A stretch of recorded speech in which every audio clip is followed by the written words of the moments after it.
కర్మశయము, మధ్యగురుడు గట్టు మంత్రశయము, ఉత్తముండు గట్టు యోగ సామ్రాజ్యంబు. కళ్ళగురుడు అంటే కళ ఉంటుందా నాయన? రాత్రి అంతా నిద్ర, ఇప్పుడు చేసిన పూజ అంతా రాత్రి నిద్ర అంతా చేస్తాం మనం. ఇక్కడ ఎంతమంది ఉన్నాం, ఎక్కడెక్కడి నుంచి వచ్చినాం అంతా రాత్రికి కళ, ఆ కళలో చేస్తాం. అది మేలుకొస్తే ఉండదు, కళ లాంటిదిగా ఉండేది కాదు కదా. అందుకు మధ్యగురుడు గట్టు మంత్రశీలి. మధ్యగురుడు అంటే ఆయనకు ఒకటి వస్తుంది, ఒకటి రాదు. వచ్చిందే చెప్తాడు, ఆయనది కూడా తప్పు కదా, ఆయన అంతే నేర్చుకుండు కాబట్టి అంతే చెప్తాడు. మరి ఉత్తముండు గట్టు యోగ సామ్రాజ్యంబు. ఉత్తమ గురుడు అంటే ఎవరు? మన అచల గురు.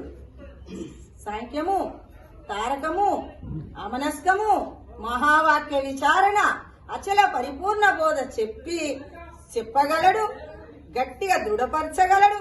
అస్తమస్తక సమయోగం చేసి నీ యొక్క జన్మ రహస్యాన్ని తెలిపి చూపించగలడు, చెప్పగలడు, చూపించే సామర్థ్యము మన అచల గురుడే. ఇంకా ఎవరు మాత్రం ఈ పని చేయలేరు. మస్తు ఉన్నాయి మతాలు. మత సిద్ధాంతుల మిత వేదాంతుల శిథిలి తెలిపినావు, మాకు వెతలు వాపినావు. ఇంతకు మిక్కిలి ఇక లేదని నా చింత తీర్చినావు. ద్వాదశి వందనమయ్యా, ఈ దాసుని మొరవినవయ్యా.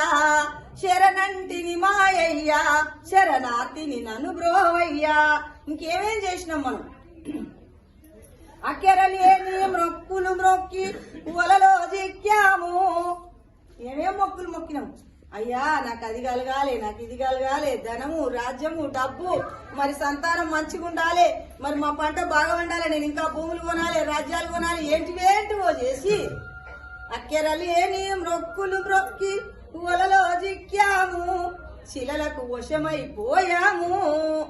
అయ్యా బలి అయిపోయిన మా బ్రతుకులకు బాట చూపినావు, నాకు షేటు వాపినావు. ఇంతకు మిక్కిలి ఇక లేదని నా చింత తీర్చినావు.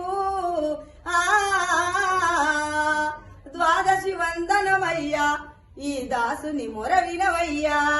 శరణంటిని మా అయ్యా, శరణార్థిని నన్ను బ్రోవయ్యా అని ఆ గురుమూర్తి మనకు వేడుకుంటున్నాం. అయ్యా నేను ఎన్నో యాత్రలన్నీ తిరిగిన, కోరికల మూట కట్టుకొని దేశాలు తిరిగి రాళ్లకు రప్పలకు అంత పోయి వచ్చిన నాయన, ఏడ ఏమి లేదు నీ దగ్గరనే తప్ప ఇంకేడలేదు నాయన అని ఆ మహాత్ముడు మనకెన్నో రకరకాల విధాలుగా చెప్పి దృఢపరిచి మనలో ఉన్నటువంటి కామ, క్రోధ, లోభ, మోహ, మద, మాత్సర్యములని కడకు దోలి, అయ్యా నీ నిజ స్వరూపం ఇది బిడ్డ, మామూలుది కాదు నాయన, ఈ స్వరూపం కాదు రానిది ఆ స్వరూపం అని ఆ గురుదేవుడు ఈ స్వరూపాన్ని, ఆ స్వరూపానికి ఆయన సేవ చేస్తే, ఈ గురుమూర్తులకు నమస్కారం చేస్తే, ద్వాదశి వందనాలు చేస్తే మన లోపలున్న గురువు తెచ్చు.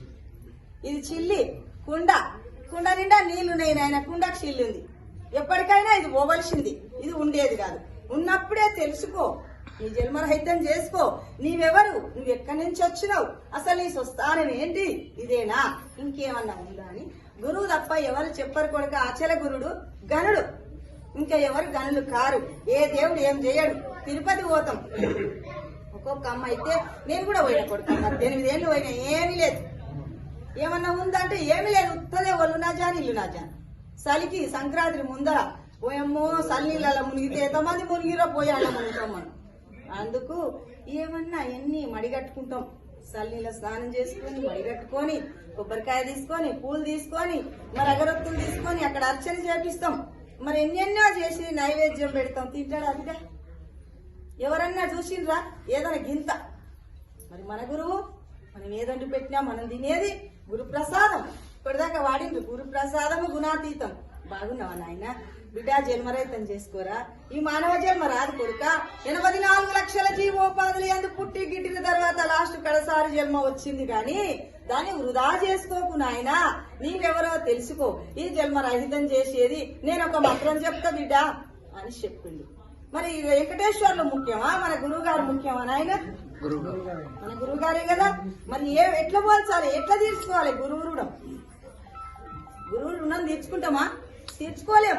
జన్మలు ఎత్తినా ఎప్పుడు ఏమి జన్మలు ఎత్తివి నాయన మనము? నదులు, క్రిమికీటకాదులు, పశుపక్షాదులు, మరి జంతుజాలము, నదులు, వనాలు, నానా మృగాలు, విహిత కర్మములు, వేద శాస్త్రాలు ఎత్తినాక కడసారి కోటి జన్మములెత్తి నరగర్భమందున వాటముగా పుట్టి ఈ కోటి జన్మములు ఎత్తినాక కడసారి జన్మ వచ్చింది. కాబట్టి ఎందుకు వచ్చింది? గురుదేవా నాయన ఓ స్వామి పరమ సద్గురుమూర్తి జై సద్గురునాథ ప్రభు గట్టిగా బిడ్డ. ఈ మందిరం శోభిల్లాలి, ఓంకార శబ్దం రావాలి. జై సద్గురునాథ ప్రభు మహారాజుకు. అయితే చాలా సంతోషం నాయన. ఇలాంటి కంఠం మనకి ఎందుకు ఇచ్చిండు? దేనికని ఇచ్చిండా? ఏదన్నా మాట్లాడుతుందా? అవి అన్ని సంసారం చేస్తాయి, తింటాయి, సస్తాయి, పుడతాయి, మల పోతాయి, అన్ని వాటికి తెలుసు.